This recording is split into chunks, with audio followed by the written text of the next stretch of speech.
Julie.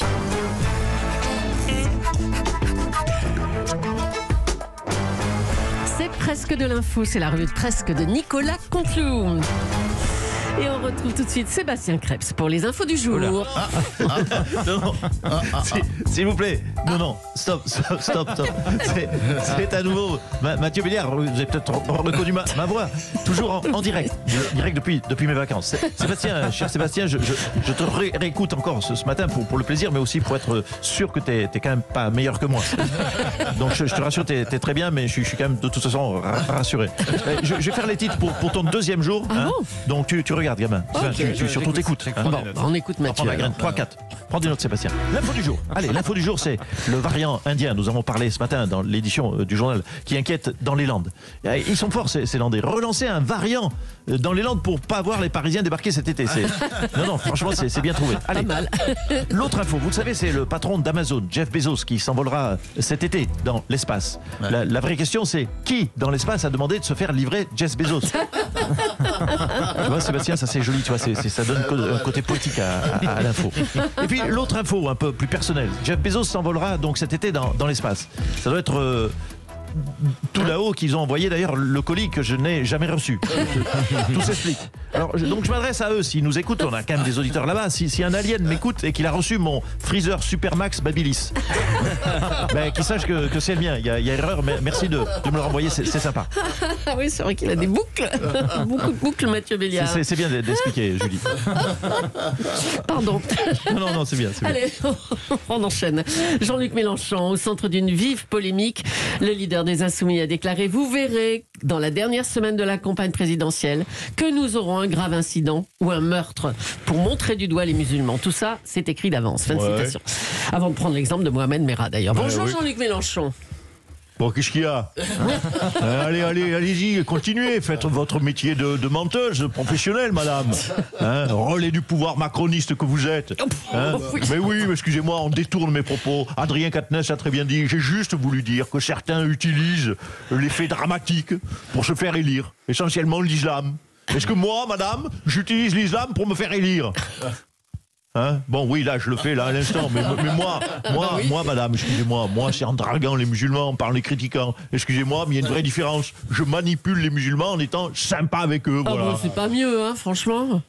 Mais écoutez, ouvrez les yeux. Il n'y a plus d'ouvriers dans ce pays à cause de Macron. Avec qui d'autre je peux être démago, à votre avis?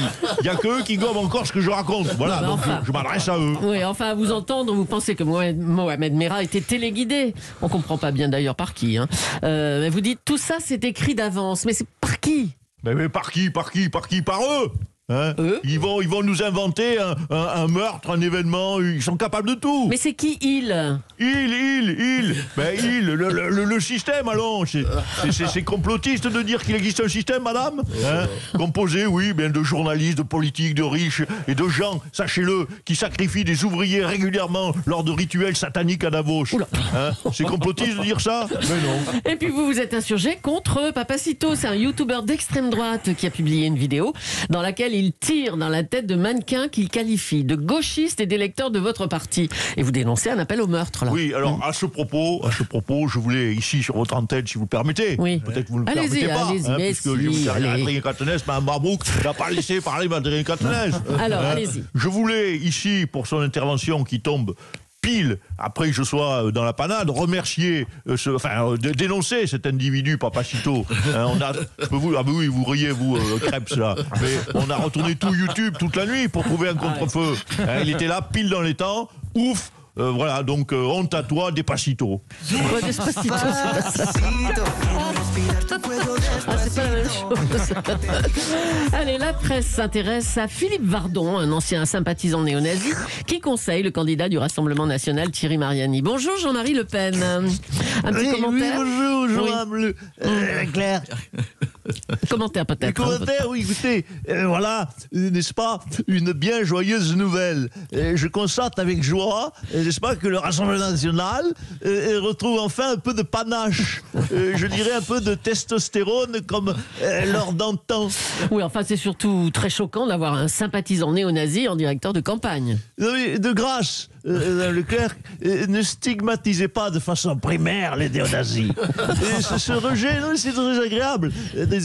madame. Ce rejet des néo-nazis confie de votre part au racisme, madame Leclerc. Et puis, notez que dans sympathisant néo-nazis, il y a le mot sympathisant qui est un dérivé de sympathique. Donc tous les néo-nazis ne peuvent pas être aussi mauvais, enfin, puisqu'il y a le mot sympathisant, sympathique, n'est-ce pas? Qu'est-ce qui se passe? Mais qu'est-ce qu'il raconte le vioc? Il est ma boule ou quoi? Qu'est-ce qui se passe?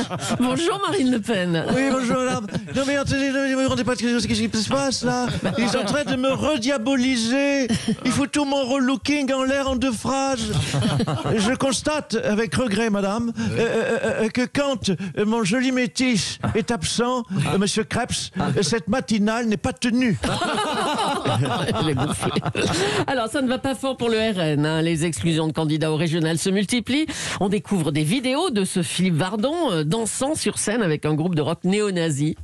Oui, mais écoutez, cela arrive lorsqu'on fait un peu de tri sélectif. Nous faisons un peu de tri sélectif dans nos candidats. C'est notre côté écolo. Et quant à mon Philou Vardon et le rock, sa danse de rock nazi, que dire, si ce n'est qu'il est un petit peu mélomane. Est-ce si grave que cela, madame? Je vous le dis, je vous pose la question tout le coup. Est-ce que c'est si grave que ça d'aimer la musique? Oui, mais c'est pas le côté rock. Si vous êtes coupable d'aimer la musique, disons-le. Non, mais c'est pas le côté rock qui pose problème. C'est plutôt le côté néo-nazi. Hein. Thierry Mariani a une curieuse défense. D'ailleurs, il affirme « Je trouve cela plus sympathique que des gens qui s'abrutissent sur leur tablette sans intérêt. » Et alors là, j'entends la parole, je suis bien d'accord avec M. Mariani. Et mieux vaut le relire Mein Kampf, qui vient d'être réédité récemment d'une édition, que s'abrutir sur FIFA 2021. Oh là là là là là là. Mais fermez-lui le micro, mais il va se taire, lui, c'est pas vrai. Madame Leclerc, j'entends. Bien sûr qu'on puisse être choqué par les bêtises de Philippe Vardon, mais je pose la question, qui dans sa jeunesse, je m'adresse à vous autour de cette table, n'a pas été assisté à des concerts néo-nazis? Moi, je me souviens, tout enfant, papa, n'est-ce pas, m'y emmener à 7 ans. Oui, je confirme, je dis oui, c'est bon, même attendez. des 5 ans, n'est-ce pas? Non, mais c'est pas fini, hein. C'est pas fini. Philippe Vardon a été membre d'un groupe nationaliste blanc dont faisait partie Maxime Brunery, qui a tenté d'assassiner le président Chirac.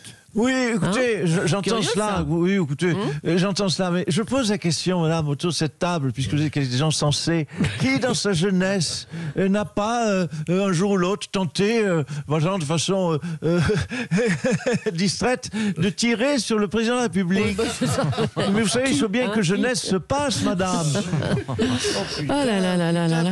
Putain, c'est pas facile, métier d'avocat avec des clients pareils. Ah, c'est pas facile, en effet. Allez, merci Marine Le Pen. Allez, parlons d'autre chose. Hier soir sur M6, Julien Courbet lançait une nouvelle émission, Appel à témoins. Le but, s'attaquer aux affaires criminelles non résolues. Bonjour Julien. Oui, bonjour Julie, bonjour Julien, bonjour Sébastien, bonjour à tous. Ici Julien Courbet, l'homme qui n'arrive pas à joindre des garagistes pour faire des constats à l'amiable, mais qui s'est mis en tête de résoudre l'affaire du petit Grégory. Alors, vous allez vous attaquer à quelle affaire non résolue aujourd'hui? Eh bien, ma chère Julie, j'aimerais que ce matin, l'on parle d'une disparition. Ah bon, bah écoutez, on vous écoute. De quelle disparition vous allez nous parler? Une disparition étrange qui inquiète beaucoup ici à la direction d'Europe 1, c'est celle de Mathieu B. Mathieu B, présentateur de matinale, et depuis hier, ce n'est pas très drôle, car il y a beaucoup d'angoisse dans la station. Il a disparu de l'antenne. Alors officiellement, je dis bien officiellement, il est en vacances. Mais franchement, qui peut croire, chers auditeurs, qu'un homme prend une semaine de vacances à 3 semaines des grandes vacances? Mais s'il les avait posées... Nous allons donc partir dans son garage enquêter, voir s'il n'a pas commis l'irréparable sur sa famille avant de disparaître comme Xavier Dupont de Ligonnès. Non, mais il est vraiment en vacances, Mathieu Béliard. Ah bon, vous êtes sûr? Ben oui. Eh bien encore alors, écoutez, bonne nouvelle, très bonne nouvelle, j'ai enfin résolu une enquête, c'est la première, je suis ému, à vous les studios.